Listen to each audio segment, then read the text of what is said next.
णमिदूण सब्ब सिद्धे झाणुत्तम खविद दीह संसारे। दस दस दो दो यजें दस दो अणुपेहणम वोच्छे। बोले श्री खजराज शांतिनाथ भगवान की जय। आचार्य श्री कुंद कुंद स्वामी की जय। हम सभी बहुत सौभाग्यशाली हैं। जो कार्य हमने शुरू किया था आज वो समापन की ओर है। आज उसका अंतिम पड़ाव है। 12 अनुपेक्षा ग्रंथ जिसमें आचार्य कुंद कुंद स्वामी ने 12 भावनाओं का सांगोपांग वर्णन किया। आज हम उसकी अंतिम गाथा गाथा क्रमांक 91 का अध्ययन करने जा रहे हैं। जिस उत्साह के साथ हमने प्रारंभ किया था उसी उत्साह और उमंग के साथ इस ग्रंथ का अंत हो रहा है। बहुत कुछ इस ग्रंथ से हमने सीखा है। बहुत कुछ इस ग्रंथ से अध्ययन के दौरान हमारे चिंतन में आया। 12 भावनाओं का चिंतन करते करते ऐसी बहुत सारी बातें जो कि जैन धर्म और जैन सिद्धांत की मूल बातें थीं वो हमने आचार्य कुंद कुंद स्वामी की कृपा से करुणा से सीखी हैं। चलिए आज की गाथा का उच्चारण अर्थ देखेंगे और फिर कुछ बातें छोटी सी थोड़ी सी करके ग्रंथ का समापन करेंगे। गाथा क्रमांक 91। इति निश्चय व्यवहारम। निश्चय अधच निश्चय व्यवहारम जम भणिदम भणिदम कुंद कुंद मुनिनाहे। कुंद कुंद मुनिनाहे जो भावदी भावदी शुद्ध मणो सो पावदी पावदी परम निर्वाणम परम निर्वाणम। इति निश्चय व्यवहारम इति निश्चय व्यवहारम जम्भणिदं कुंद कुंद मुनिनाहे। जम्भणिदं कुंद कुंद मुनिनाहे जो भावदि शुद्ध मणो सोपावदि परम निर्वाणम सोपावदि परम निर्वाणम। गाथा बहुत सरल है और इसका अर्थ आपको एकदम क्लियर हो रहा होगा। इति इस प्रकार से निश्चय व्यवहारम जम भणिदम। जम निश्चय व्यवहारम भणिदम। जम जो निश्चय व्यवहारम निश्चय निश्चय व्यवहारम व्यवहार। इस प्रकार से जो निश्चय और व्यवहार भणिदम कहा गया। किसके द्वारा कहा गया? कुंद कुंद मुनि नाहे। कुंद कुंद मुनि नाथ कुंद कुंद मुनि नाथ के द्वारा जम जो निश्चय व्यवहारम निश्चय और व्यवहार भणिदम कहा गया। यहाँ पर भणिदम यह भूतकालिक प्रदंत का प्रयोग है। मुनि नाहे इसमें सप्तमी का एक वचन है लेकिन अर्थ तृतीया के एक वचन के रूप में हो रहा है। तो इस दृष्टि से जम निश्चय व्यवहारम ये दोनों ही प्रथमा का जम जो है वो तो प्रथमा का एक वचन है और उसके अनुसार ही भणिदम भी इसमें आया है। विभक्ति इसमें प्रथमा का एक वचन लगी है और निश्चय व्यवहारम यह द्वितीया का एक वचन है। तो यहाँ पर सबसे पहली बात तो ये है कि मुनिनाथ का अर्थ होता है मुनियों के नाथ यानी आचार्य। आचार्य कुंद कुंद स्वामी के द्वारा जो निश्चय और व्यवहार नय की व्याख्या के साथ 12 भावना का प्ररूपण किया गया। जो भावदी शुद्ध मनो जो भी पुरुष भावदी भावना करता है चिंतन करता है। कैसे चिंतन करता है? शुद्ध मनो शुद्ध मन वाला। जो शुद्ध मनो जो शुद्ध मन वाला भावदी चिंतन करता है। जो शुद्ध मन वाला व्यक्ति इस आचार्य कुलकुल स्वामी के द्वारा बताए गए 12 भावनाओं के अंतर्गत निश्चय और व्यवहार का जो प्ररूपण है इत्यादि, इस सब का जो भावदी भावना करता है, सो पावदी परम निर्वाण। सो पावदी, सो यानी वह, पावदी प्राप्त करता है परम निर्वाण को, वह परम निर्वाण को, मोक्ष को प्राप्त करता है। गाथा एकदम सरल है। यह ऐसी अनूठी गाथा है जिसमें आचार्य कुंद कुंद स्वामी ने कुंद कुंद मुनि नाहे कुंद कुंद शब्द दिया है। इतनी सारी गाथाएं, इतने सारे ग्रंथ आचार्य कुंद कुंद स्वामी के उपलब्ध हैं और 84 पावड़ कहा जाता है कि आचार्य कुंद कुंद स्वामी के द्वारा लिखे गए, लेकिन उपलब्ध बहुत कम हैं। उन सब में हम देखते हैं तो केवल ये गाथा हमें मिलती है जिसमें कि आचार्य कुंद कुंद स्वामी ने कुंद कुंद शब्द का प्रयोग किया है, नाम लिया है। इसी दृष्टि से कई बार ऐसा भी फील होता है कि शायद ये गाथा बाद में किसी ने जोड़ दी हो, ऐसा भी फील होता है। लेकिन अपन इसमें कह नहीं सकते कि आचार्य कुंद कुंद स्वामी ने स्वयं यहाँ पर ऐसा लिखा है या बाद में किसी ने जोड़ दिया है, ऐसा अभी कुछ डिक्लेयर कहा नहीं जा सकता, चिंतन है। क्योंकि आचार्य कुंद कुंद स्वामी ने अपने सभी ग्रंथों में, किसी भी ग्रंथ में अपना नाम नहीं लिया है। ये भी कह सकते हैं कि कम से कम एक ग्रंथ में तो नाम ले लिया जिससे प्रामाणिकता वहां पर आ जाए।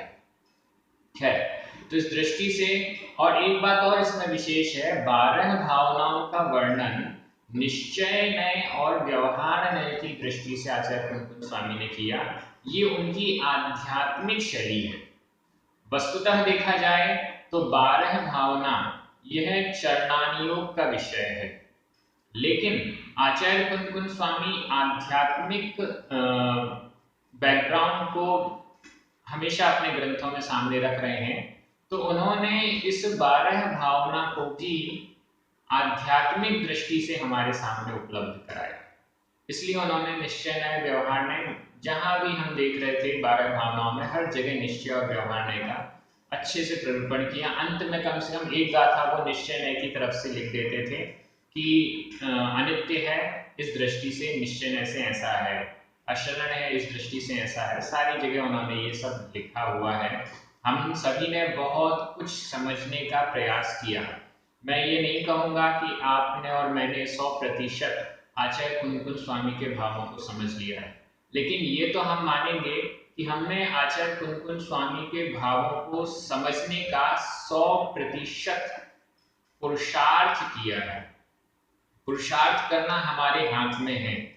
अब आचार्य कुंद कुंद स्वामी किस दृष्टि से इस ग्रंथ को लिख रहे थे और उनकी क्या भावनाएं थी, उस रहस्यों को हम कितना पहुंच पाए, इस पे कुछ भी नहीं कहा जा सकता। लेकिन हमने प्रयास किया है। प्रयास करना, पुरुषार्थ करना, ये हमारे हाथ में है। लेकिन ऐसे अध्यात्म के शिखर को छू पाना, ये तो बहुत विरले मुनिजन हो सकते हैं या विरले चिंतक, विचारक हो सकते हैं, विश्लेषक हो सकते हैं जो उस गहराइयों तक जा पाए। आचार्य कुंद कुंद स्वामी की जितनी शिष्य परंपरा है, संभव है वह शिष्य परंपरा भी हमें आचार्य कुंद कुंद स्वामी के इन भावों को समझाने का प्रयास करती गई और यहाँ तक आते आते इतने वर्ष बीत गए, हजारों हजार साल बीत गए, तो ये धारा जो है वो कम होती गई, ऐसा हम मान सकते हैं। लेकिन हम सभी ने बहुत अच्छे से प्रयास किया। हम सभी ने जो प्रयास किया वो भाषा की दृष्टि से भी बहुत महत्वपूर्ण था। आज मैं बहुत इस बात से कई बार मुझे खेद होता है कि हम ग्रंथों का अध्ययन तो करते हैं लेकिन भाषा को भूल जाते हैं। भाषा को भूलने से क्या होता है, भावदी यह वर्तमान काल है, पावदी भावदी वर्तमान काल अनुपुरुष एक वचन है। इसको भी लोग क्या करते थे, सो परम निर्वाण पावदी, वह परम निर्वाण को प्राप्त होएगा। ये जो भाषागत गड़बड़ियां हैं, ये नॉर्मली बड़े बड़े विद्वान भी हैं या मुनि महाराज भी हैं, कोई भी प्रवचनकार हैं, ये करते ही करते हैं। क्यों? भाषा के प्रति उनकी जागरूकता नहीं है। ये नहीं कहूंगा कि भाषा उन्हें आ नहीं रही, प्राकृत भाषा नहीं आती या संस्कृत नहीं आती, ऐसा नहीं कहूंगा, लेकिन उसके प्रति ध्यान कम है। क्या समझते हैं? अब पावली का अर्थ है प्राप्त करता है, लेकिन जनरली अर्थ करते टाइम जो इसकी भावना करेगा शुद्ध मन वाला, वह इसको परम निर्वाण को प्राप्त करेगा।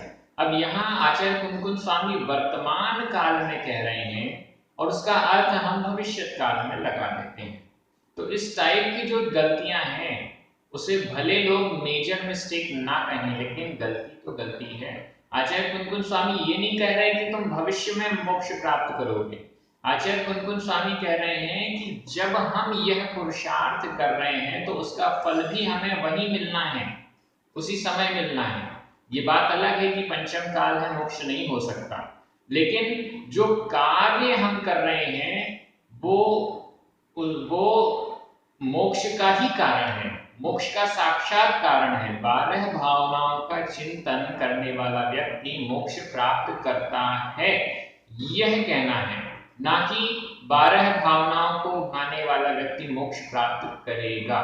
बहुत डिफरेंस हो जाता है, बहुत डिफरेंस हो जाता है।